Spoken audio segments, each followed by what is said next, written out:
বনি ইসরাইলে এক বদমাস ছিল, যার নাম ছিল কিফিল। কি কিফিল? কিফিল বদমাস ছিল। সে প্রতি রাত্রে জিনার পিছনে বর্তমান টাকায় 50 থেকে 60 লক্ষ টাকা খরচ করত। আর এটা তার নেশা ছিল। আল্লাহ তাকে এত টাকা দিছিলেন যে পাহাড় পর্যন্ত তার টাকার সামনে হার মানত। একদিন এক মেয়েকে নিয়ে আসছে, তো কামরার ভিতরে ঢুকায় বলতেছে, আমি প্রস্তুতি নিয়ে আসতেছি। যখন নিয়ে আসছে প্রস্তুতি, তো দেখে মেয়ে অজরে কাঁদতেছে। তো বলতেছে, ওই মেয়ে কাঁদিস কেন? আমি তো তোকে টাকা দিয়ে নিয়ে আসলাম, তুই নিজেই আমার হাতে ধরা দিলি, আমি তো তোকে জোর করে আনি নাই। তো মেয়ে বলতেছিল, শুন কিফিল, আমি বাজারি মেয়ে না, আর এটা আমার পেশাও না। যে কোনো বিপদের কারণে আমি তোর হাতে ধরা দিতে বাধ্য হয়েছি, কিন্তু কাঁদি কেন জানিস?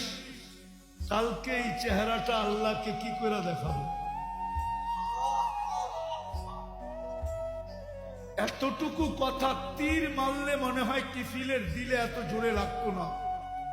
এতটুকু কথা এত জোরে লাগছে, কিফিল একটা চিৎকার দিয়ে মাটিতে পড়ে গেছে। বলছে, বোন, একদিনে তোর এই অবস্থা, এখন পর্যন্ত কর্ম তো ঘটে নাই। নিয়ে আসছি বটে, কর্ম তো ঘটে নাই, তাই তোর এই অবস্থা, কালকে আমার কি হবে? সে একটা চিৎকার দিয়ে মাটিতে পড়ে গেছে আর বলছে, বোন, তোর কথা তীরের চেয়ে বেশি আমার দিলে লাগছে। আমি হাত তো দূরের কথা, তোর গায়ে আঙ্গুলও দিব না, টাকার থৈলি তোকে দিয়া দিলাম, কিন্তু একটা অনুরোধ করতে বলবো না। বলছে, সেই অনুরোধ কি? বলছে, তুই চোখের পানি দিয়ে আল্লাহকে একটু বলে দে না, যে আল্লাহ যেন আমার তওবাটা কবুল করে। আমি তওবা করলাম। ওই রাত্রেই কিফিল মারা গেছে।